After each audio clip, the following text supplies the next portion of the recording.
Hello, welcome. Let's dive into the ethers. Spirit, what energy needs to come forward the most for the ethereal collective? These leaf blowers outside are so loud. Hopefully it doesn't ruin the whole reading. But I'm feeling the vibe. They're throwing off my groove, but I'm feeling the vibe anyways. So let's take a dive into the vibe. First symbol from the akash. A vibe is basically a wave riding on a frequency, okay? Also, this could be waves riding on timelines, all right? So vibrations riding on frequencies or waves riding on timelines. Quantifying the timeline. You've been put on a pedestal by a fire sign or by a fire cycle. Maybe you went through a fire cycle, a hell cycle, and it forced you onto the pedestal, like it forced you to claim mastery over the fires of hell. This person that you put on a pedestal, or they put you on a pedestal, or it's mutual, they see their fire, their passion, their creativity, their desire as a beautiful thing. Even their anger, they see that as divine. So the fact that they stand out, they have put themselves above the rest. So they've elevated their knowledge where they're not so linear, so solid. They're starting to see like anger or expression as all creative and divine in a way. Even if it's not like normally accepted to be angry or overly passionate and expressive, some people who can embody this, they're like up on a level where no one can touch them because they're like shameless about it. So many people, everybody has anger in them, has lower natures. Yet some people are not ashamed of it because they never let those lower natures corrupt them. So the fact that they've seen the way things can fall, yet it didn't let them get corrupted by it all, put them above everybody else, above the all. So every time they raise to an overstanding instead of getting consumed by the fire, but they have a way of like standing over it or stepping out of it, it's become a skill in their archive. Like fire has become a skill for them because they don't let it consume them like most people do. So this fire element could have looked death in the eyes and won. Okay, this is getting there. I was like waiting for the ball to start rolling, you know what I mean? I saw like a house catch on fire. Okay, it was like a beautiful house. It was like white and blue, very classic looking. And it was on fire and it got caught on fire by an entity. There was no way to explain what caused the fire. There was some evil force that did it. Okay, I'm telling you, like, fire elementals, they're very benevolent, but also you have to respect the fire or it will like destroy you. It'll consume you. Fire is one of the hardest elements to master. And I see like somebody playing with the fires of hell, and actually causing an entity to start a fire in their house. If we were talking about ancient times, I also saw a vision of somebody dying in a fire. And it was like somebody very magical and witchy. Like maybe it was someone who was burned to death or something, but didn't look like they were burned. It literally looks like an entity that can start fires. And it's been around for a long time. And there's like a timeline way back when where it would start fires in people's farms or stuff. Like their haystacks would catch fire for no apparent reason. So we're dealing with an entity that can start fires. If you were wondering, like, if this is you, and your house started catching fire or something crazy happened, it's an entity, okay? And they were trying to kill you. Like, they really were. Because you're so benevolent, so divine. Maybe you were in a situation where something was burning and you couldn't find any water. Three of Cups, Princess of Cups upside down. It's like, where's the water? I don't know. Everything was like inverting. I feel like you were trying to uninvert love, like uninvert the collective heart chakra. Okay? And then I see that like you got burdened by all the weight of betrayal in love. Like you were feeling the emotions of every heartbreak in existence as if it was your own. And it wasn't, but you could feel it like it was yours. And now you've learned how to really protect yourself. So like speak it. Speak, sweetie, speak. Say what needs to be said to bring that love back in. You know, I had a vision today or yesterday, and I don't want to say it because I feel like it would be offensive to a lot of people, but I also want to say it because I feel like it's accurate, and I stand more on what's accurate than what feels good collectively. And I had a vision of a demon who would do readings and like work through people's tarot cards and work through them, channel through them to give really beautiful, accurate readings. And it was like they were channeling a lower world entity by doing this, okay? And this entity was like loving it. He's like, I love helping people. I love giving people psychic wisdom. He loved it. Like he really enjoyed helping people. But I found something interesting in this message because the more he would help people, he would be like promising them, your life's going to get better. You're going to be rich. You're going to have the kind of love you deserve. You're going to be free. All the things that these people wanted to hear, this entity was promising that. And the entity was not wrong. He was accurate. He had some kind of underworld connection. He had a whole network of entities giving him higher information about people. So he could read people accurately, but he would tell them things, like promise them things. And the moment that they would accept the promise, like the promise of money or love or whatever, they were basically making a deal with him. So he would like sweet talk them into like accepting these promises that were made through divination with demons. And once they accepted the promise, the demon would fulfill the promise and make sure they got the money or whatever. But once they agreed to his promise, it was like he owned them. So he was helping them in order to harvest them, this lower world entity. So I'm not trying to hate on any reader out there at all, but these visions have really deep meaning, okay? And so I was seeing people who just feed each other's egos, trying to get them to agree as if they wanted to harvest them. And sure, they'll give them whatever they want, but they want to harvest their soul or whatever. And so, yeah, the soul is more valuable than anything in the material world. So this entity, it's like a sweet-talking entity that harvests souls by getting you to agree to these promises that come through divination. Not everyone has this entity working through their cards or whatever, but some people do. And it's literally like making a deal with the devil, selling your soul for whatever kind of status, wealth, love that you want. And yet you didn't even know you did it because they made it sound so good. That's like the kind of trick that I saw in my vision. Promise you, I'm not doing that. I promise you, most people are not doing that. But some people are, you know. Just remember, you're being guarded by God from these influences. So we're not here to spread narratives that like make you paranoid or scared. But we're just here to say it like it is. And that's the way it goes. Every time I hit the end of a message, I feel like I'm hitting a gatekeeper. So I have to clarify everything we've talked about to get through the gate to find the answer. It's like every time you stall, you hit a gate, it's like you need clarity to get through the gate.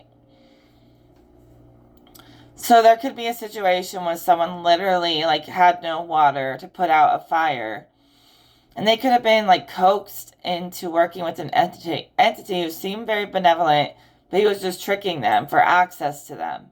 It might not have gone as far as like selling your soul or whatever, but they were gaining access by tricking them into thinking it was all good. And that might have been how this entity got into your house and started this fire in the first place. You know what I'm saying? So it was trying to kick you out of your own house. It was trying to kick you out of your own body. I see this like entity trying to like dissolve you of everything you think you are and trying to replace you. And like it wants you to like embrace letting it replace you as if it is more powerful. And these signs where like your house caught on fire were showing you that this thing was seeking access. And it was seeking to evacuate your soul and replace it with whatever he wanted to put in there. You know, it's like when this person makes this agreement with this entity, unknowingly, parts of their body, their soul starts to evacuate. And it gets replaced with whatever the entity wants to put in there. Whatever they put in there could be the way that you end up getting the money in shady ways. He could put an entity in your body that's going to make you more business savvy so you can make the money or whatever it is that he promised you. But he's replacing the real you with imitations of you.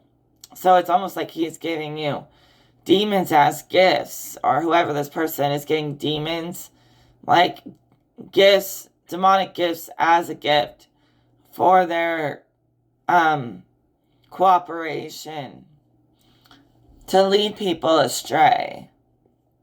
But, you know, this demon is so tricky because he will actually tell you the truth. And he'll promise you things that will actually come true. So it's like you don't know if you're being led astray.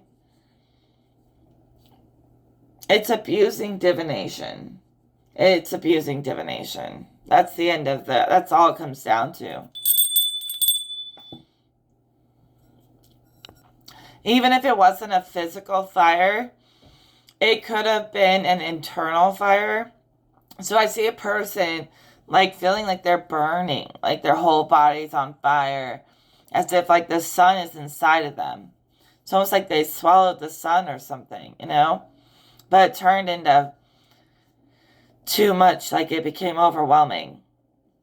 And I felt like they had no water, like they were trying to put out this fire because it was like consuming them, because they danced with the devil or they played with fire, whatever you want to call it, a lot or too much, and it started like becoming a part of their being and integrating with them, and they felt like they were burning. Like, I don't know if they were carrying the fire of the sun or the fire of hell. There's some kind of meld between the two. It's like they were carrying both. And I see them being really overwhelmed by this access that they like basically swallowed this access. And so they like I literally see someone swallowing the sun, okay? And then I see them doing a ritual to try to get back to normal somehow, or like find some kind of normalcy amongst all of this. I mean, like, to have the energy of the sun in your body, like, super overwhelming. You're basically reading everyone's mind, reading everything at once, like you're one with the oneness. So they do some kind of ritual in my vision, trying to get water to put out this fire or to tame the fire that they played with. And I see them drinking from many cups, many chalices, from many different gods and goddesses. And it's not literal water in this situation. They're drinking information. And the information is like putting out the fire. So they may like swallow a lot, and they may feel like when they swallow, they just took a drink from another entity's cup, and that could come with information. So you could literally see like a reader. So this is like the good side. This isn't bad, okay? They corrected it. So I see like all the gods and goddesses working together to help this person get out of this fire. And they got out by drinking from many infinite cups, like gods and goddess cups. And they had like built a connection with the gods where the gods like got them out of that. Well, they taught them how to master the fire to make it work for them, not against them. And they honestly had to master some kind of fire inside themselves to do that. But I keep wanting to swallow, like myself, and you may see a reader or somebody, and they swallow a lot. And then when they swallow, it's like information bursts into being. They're actually drinking from like a infinite cup of many gods, like in that Godhead that we talked about recently. And with every drink, it like closes the holistic gates and opens the gates to the sun consciousness. So it's like they basically like tried to swallow God or something, and it kind of worked. And then they regretted it, and then the gods all had to team up together to get them out of it. But now they have so much information that, you know, they're kind of proud of themselves for that. They're like kind of proud of that. Reminds me of Despicable Me, where he's like, I captured the moon, you know, I stole the moon. And nobody really like cares or whatever. I don't really know. I don't watch that show, but it just popped into my head. And this person's like, haha, I swallowed and stole the sun. Like, I am the greatest villain there ever was. But they kind of overdid it and it bit them in the ass, and then they had to correct it. Because that's way too much power for just one person. I'll tell you that much. Man, if you could only see what I see. And the little symbols don't do it justice. But I see this person. You might think I'm crazy saying they swallowed the sun. I don't care what you think, okay? They were trying to force ascension. So when the sun, they had melded with it and everything, they could probably see people's thoughts like it was being written on a screen in front of them like a computer. I mean, it really, the sun tends to calculate higher consciousness and send it to source. And then it'll like be like a portal for consciousness to integrate with the physical in a more ascended form. So it's like a transformation place for the quantum, like to travel through. So this person was like in there, and they were trying to force like change in the world, like they were trying to save the world. But then they started seeing everything in code, and they started seeing everything as like a quantum computer and other people's thoughts, and they could like, I mean, really, they were tapped in, like scary tapped in. They were trying to prove something, and they proved it all right. All right, so let's catch up. We saw somebody swallow the sun, could just be a metaphor. And they've corrected it by drinking from the cup, the nectar of the gods. And they felt like they brought the quantum into the material world within themselves. And that's kind of what like Waves writing on timelines is talking about. It's like, sure, everything seems to be moving in a straight line, but you could basically be like off the map in so many ways. You don't have to play by the straight line. So this person brought the quantum, the sun, like quantum codes consciousness for the source.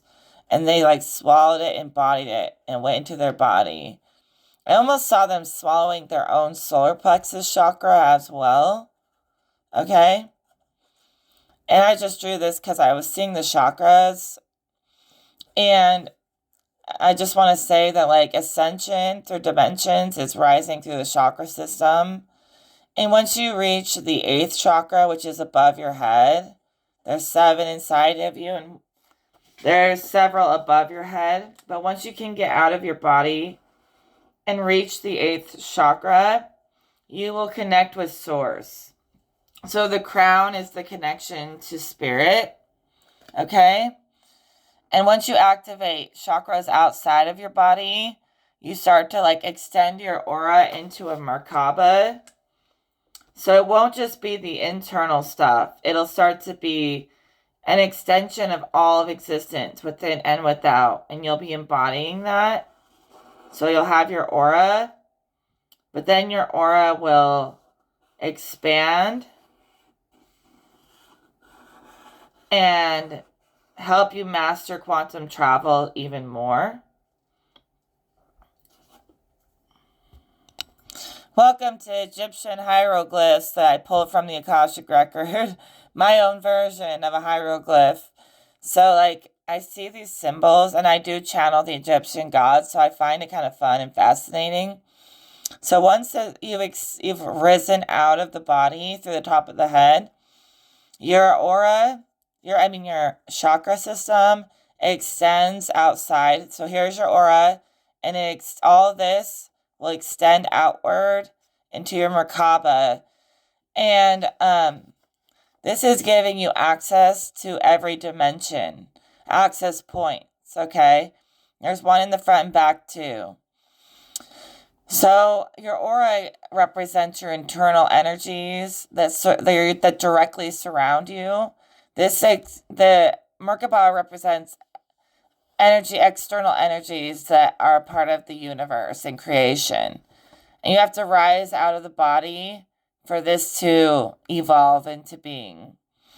Okay, so you have to be very one with your body to even wake up your chakras, to activate them. So I'm not saying reject the oneness of yourself and being in your own aura and your own space, but I'm saying once this is all lit up, you get quantum chakra systems, where your chakra system is part of all of the universe and the macro, not just you. Okay? And so people who are on levels of mastery can travel through all of existence, not just themselves. And that becomes from first mastering yourself to master the macro. Once you master the macro, it actually comes back to you anyways. It'll return to self again.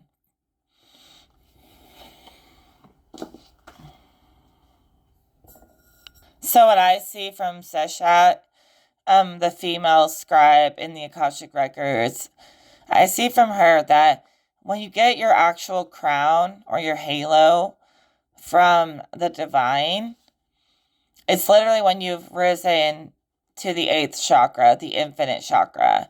So this could even be an infinity symbol. And that's when you've melded spirit with matter in an infinite loop.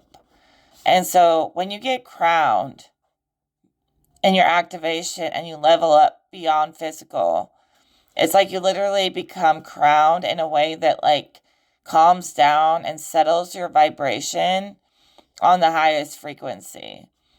So this is your vibration settles into the universal frequency. And the crown is literal, as if it's placed on your head as an energy way for you to better structure your energy.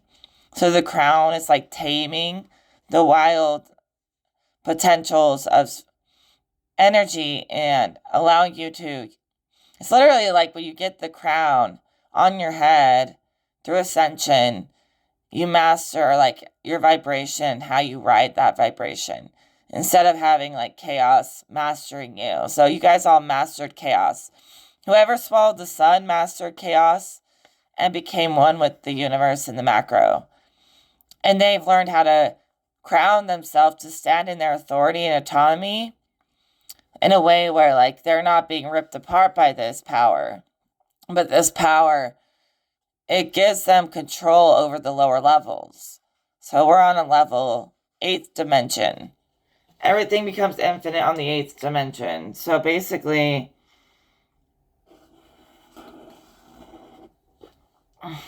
we have an infinity symbol on the, and so, everything within spirit, everything within matter and consciousness melds at some point and starts to become as one. This is nothing to fear. Okay, some people are afraid to go outside themselves, and I'm saying you have to first master yourself to get to this level. You can't skip self-mastery and then just jump to the quantum. Otherwise, you will get lost out there and you'll never know yourself. But, yeah. So the 8th chakra is the source chakra, where physicality and matter sort of blend, yet they stay separate, but you start to see them blending.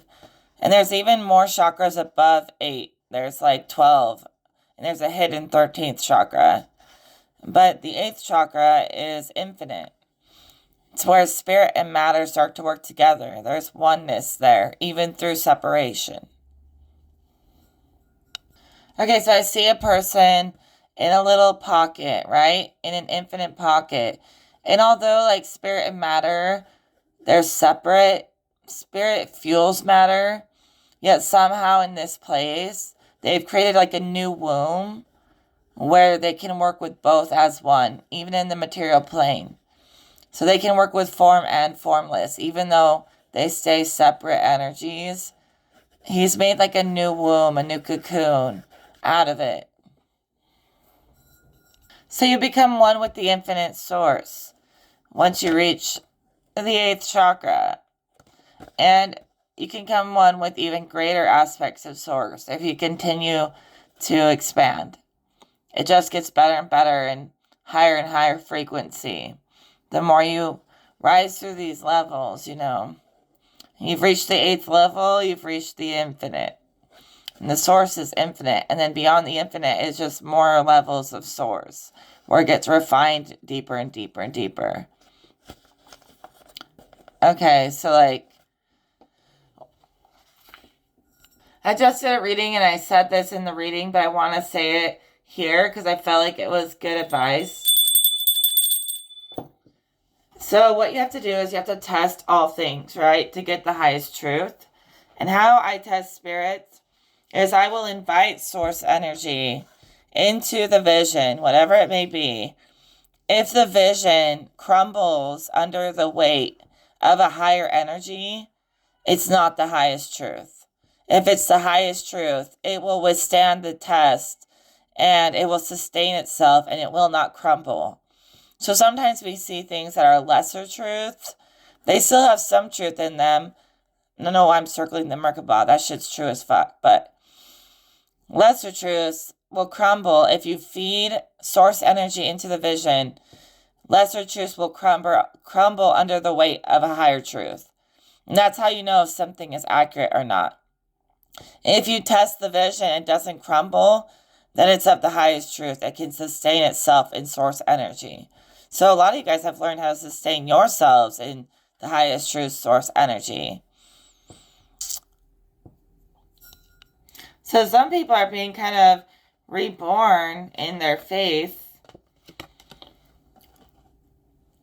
They're giving themselves grace as they pass through these transitions. Going through the birthing canal can be like a squeeze. So I see a squeeze. I see someone like leaving behind the physical womb that they were so comfortable with and getting into higher energies that literally are limitless, but yet also can hold you in the same way as this womb energy. So Spirit wants to make you feel comfortable up here, not just down here. To feel comfortable up here, not just down here. Your angels love you, so they're going to put you through a squeeze. It's not always the funnest thing, but it's important. So just things are going to get kind of intense, kind of uncomfortable as you pass through the center of the birthing canal with creation. And you start a new expansion with the source. So you're going to get squeezed through here, and it's nothing but up after that. Okay, so source is creating higher tools like the halo, the wings, whatever, as things we can embody, but it's not simple. It's just a halo, yo. That's a whole quantum map on the top of your head. You've been birthed through out of the physical into the quantum spiritual meld.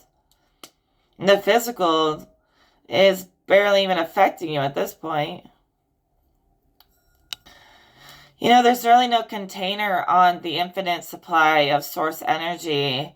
So I think they're finding ways to contain it, in a sense, for it to be accessible and understood. A lot of things we thought were once, could never be understood or comprehended. They're finding ways for us to work with it and comprehend it. The fact that you've elevated your being to the highest levels, means that you're one with the gods and goddesses. And honestly, there's nothing I wouldn't call like low fallen entities or demonic beings or malicious beings gods or goddesses, even if they are gods or goddesses. When I say god or goddess, I mean you move with benevolence at all times, right? So y'all have reached levels of elevating to the gods, and it's all nothing but beautiful and pure and benevolent. Nothing wicked can even get in. So y'all have reached levels where nothing evil can even penetrate your energy. You've wrapped yourself in truth, and that truth has protected you. And because you're so high up there, now you reflect off these higher entities, these gods and goddesses, beyond entities. Now you're like a reflection of them because you're in alignment with benevolence. So you've been crowned because of your alignment with benevolence. And I'm not here to sell you some beautiful story. I'm here to tell you, like, these are tools. It's like you can put your crown on at any time, even if it's a physical crown that you put on your altar.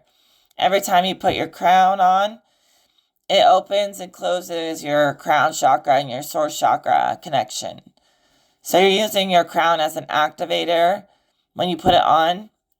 And when you take it off, you close this energy until you want to open it again.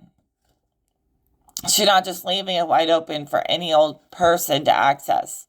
Your crown is like protecting your connections, your quantum connections. And you've connected with like the universal crown. So the authority that you have mastered through all this stuff you did, connected you with the universal authority. Like the council of light or council of some kind of council working through you. You could hear them speaking directly to you. Talking about people, plans for people. You've connected to the council. It's as if the extended chakras, like the inner chakras, are your inner world, your inner council. Your root can talk to you, Your heart can talk to you. All these things. These different dimensions of you can all talk to you. You have the human dimension and the godly goddess dimensions. And once you've spoken with yourself so deeply and loved yourself so deeply, you start to communicate with the aspects of the all. So I see you counseling yourself, and that becomes the universal or the galactic or the high council or some kind of council here that's connected to your merkaba. It could be counseling you in a way and sending data back to the core, because the sun usually represents the core anyways, the solar plexus. So you've integrated your merkaba with the core, the sun, the solar plexus of the universe. Your solar plexus connected to the solar plexus of the universe. Because when you extend your aura to the merkaba, you're connecting to the chakra system of the universe. And this is some kind of council, as if it's a body within a body within a body. It's like a doll, like the Russian doll within a doll within a doll. So you have like a council within yourself, council within higher consciousness, council within, like they have councils within their consciousness. So basically, like your thoughts take on embodiments. So just like you're like the embodiment of some of God's highest thoughts in action, some of the parts inside of you embody your highest thoughts in action. They make your body run.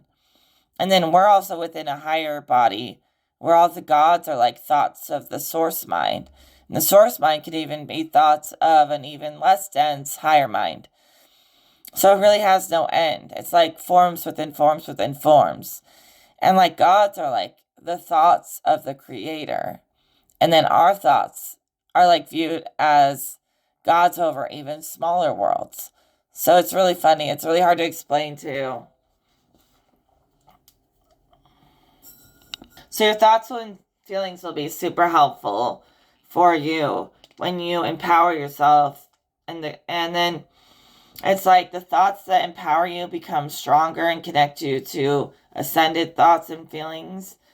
And those are thoughts within higher gods and thoughts within higher gods than that. And kind of goes in and on forever and ever. It's like it's dated, you know?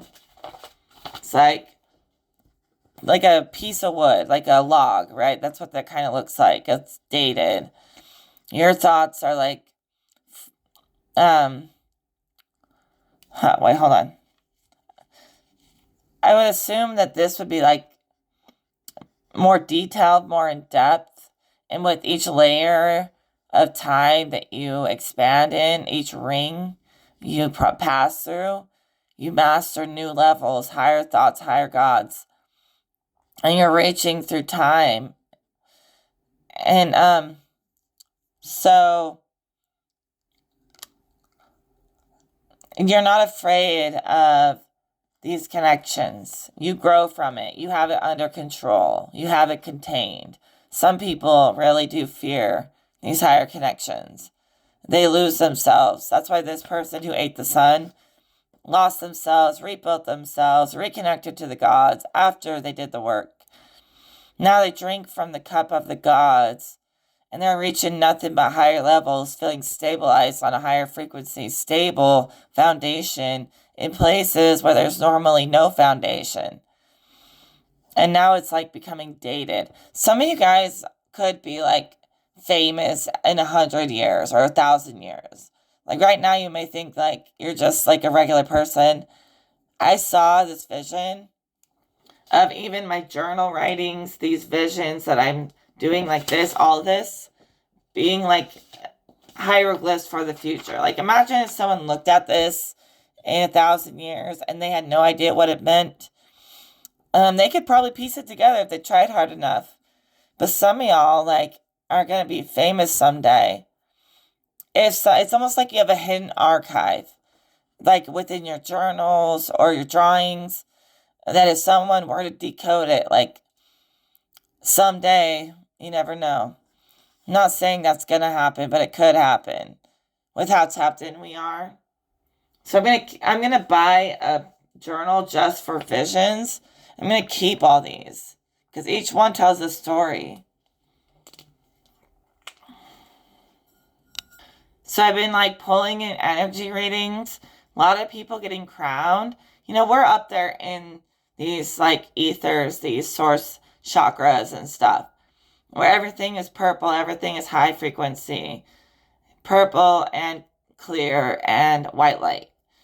And I keep seeing there's just crown being placed on everyone who I work with as if they're getting really stabilized in the higher frequencies through the work that we're doing. Like all of us are, not just, I mean, me too. It's not like some throne where you rule people. It's like having structure and foundation in these heavenly realms where you can't be like shaken off of your pedestal, your crown. It's not even about ruling people. It's literally like an energy device to feel stable on super high frequencies. That's all I'm trying to say. Have an abundance of peace with your meal today. There's always the people who doubt me, who think that because I say there's all this stuff you can do and ways to evolve, they think I'm saying that you're not at peace. That's not what I'm saying.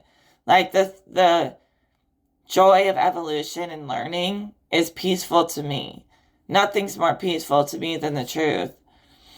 So, you know, just because you're like seeking and evolving and embodying doesn't mean you feel incomplete. It means you just have ambition to learn more, to tap into this archive. But, you know, I might feel like I have a lot of energy, but I'm at peace. I'm happy to have this energy to share.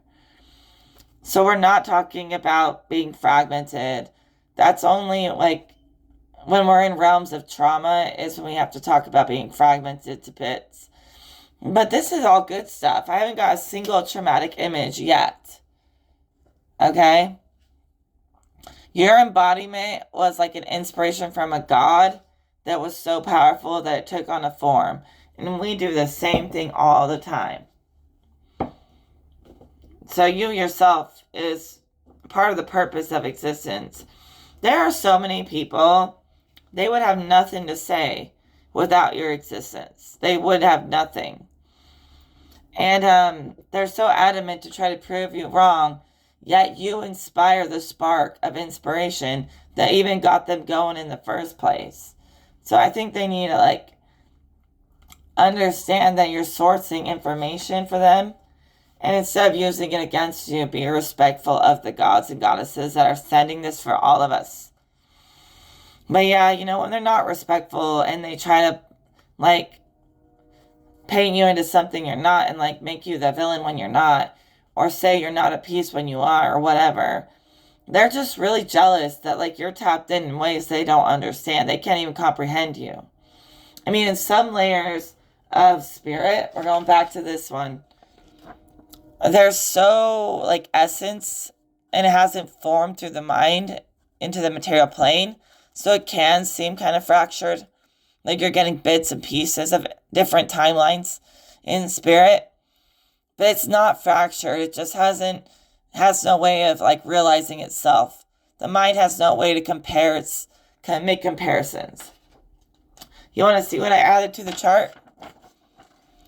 I have the waters in here, in the mental womb. The ethers in between spirit and the mind. This is where I'm always at. This is what it looks like. The astral in between the mind and the body. Connections. This is mind-spirit meld, body-mind meld. Okay. And that's basically all I added. Also, these arrows indicating it goes infinite in every direction, because I feel like that's important. And I also added this black dot talking about the kind of within the physical, the material plane extends from the body. So the body needs things of the earth to sustain itself. And the mind needs things of the body to sustain itself. Spirit needs things of the mind and body. It goes in and out either way. Spirit can't be experienced without a mind. The body can't be experienced without a mind. And the mind can't be experienced without a body.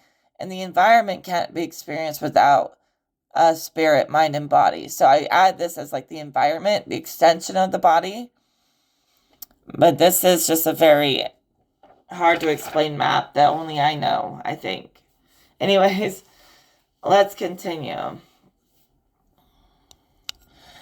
Sanctuary, sanctuary. That's what I heard. The ancestors are showing up. They're talking about, so the heart chakra is the fourth chakra. And a lot of people are, once you get through the heart chakra, you're in the higher chakras. Once you get past the crown, you're in the source ascended chakras beyond physical. This is higher physical, lower physical.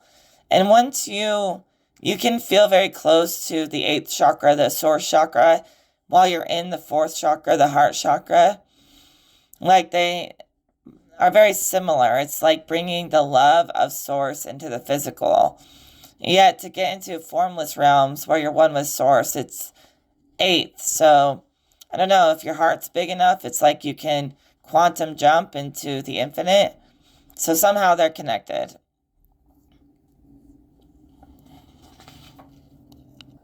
So humans tend to experience source as love. I experience source as positive energy and fuel. Very close to love, but more evolved than just love. Love is an interpretation of spirit, but in source. But that's just us trying to understand it. Everything below the source down here in the physical is trying to comprehend the source. So once you ascend out of the physical, at least spiritually, it's you have a comprehension of the source that other people don't have. Other people's comprehension is outdated. I keep hearing the word dated when I see this log with the rings. And I was talking about the Russian doll, thoughts and feelings within thoughts and feelings within thoughts and feelings being shared through many layers stacked together. But also, like, some things are just outdated. Now, I don't think the truth is ever outdated. But I don't think people also realize that, like, the system is already crumbled. I helped that to happen. So everything's already been ascended and everything else is just catching up. So if you're still stuck in the heart, you're halfway there. But really, it's not anywhere to go. It's just like breaking down time and layering. You're breaking down the layering system you put upon yourself that limits you. So once we get beyond source, it's not all layered in the same way. Okay, I think I'm rambling, so let's pull more cards. Yeah, there's some like hater energy here that hates the way that we like shine and bring information. Screw them. I'm not in linear thinking. So out in spirit and source, it's not linear. So yeah, it seems like it's in pieces, but it's not. It's just not connected yet. So like I was seeing, looking down the chakra system, like looking down this, as if they're like a portal through the top of the head. And then out here, it's so expressive. It's not like piled on top of each other. Out here in source. Like it starts to fade. Like the source chakra starts to, there's some levels of embodiment within source, but not really. And it starts to fade into essence. So this portal and the way the chakras create this age or this timeline, but it's becoming infinite, right? For us. Spirit just says it's showing you changes over time. Changes to yourself. Yet when we get into essence, there's not a lot of time or ways to document change. So we dive into the physical to understand, how things can move. Yeah, it doesn't have to move straight. It can move in a circle or a spiral. And I would love to hear what you guys see from these visions from Seshat.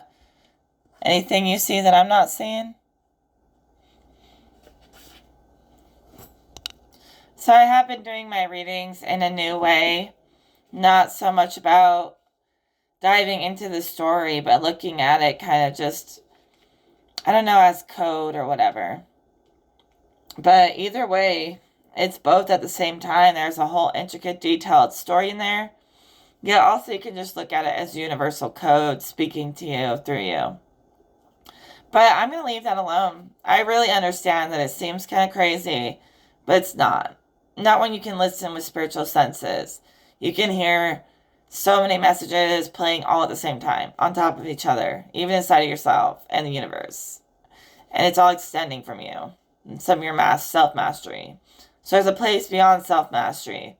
And that's where we went today on this journey. So I think that I'm going to leave that alone for this reading. Let's get one resolution card for the whole energy spirit. What was the purpose of this message? We got the dreams card. Just to awaken the mind. Really. To awaken the senses. To awaken the mind to like where dreams and reality meld. Or where you're in like a dream-like state. Yet it's not delusional at all. Some of you are realizing your dreams or your imaginations or your connection with source is not an illusion or a trick. It's this stupid world telling us it's a trick. Some of you guys have psychic, whatever.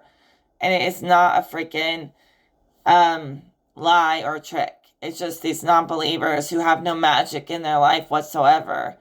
Who don't believe. Who don't get blessed. They never get blessed. Because they're dull.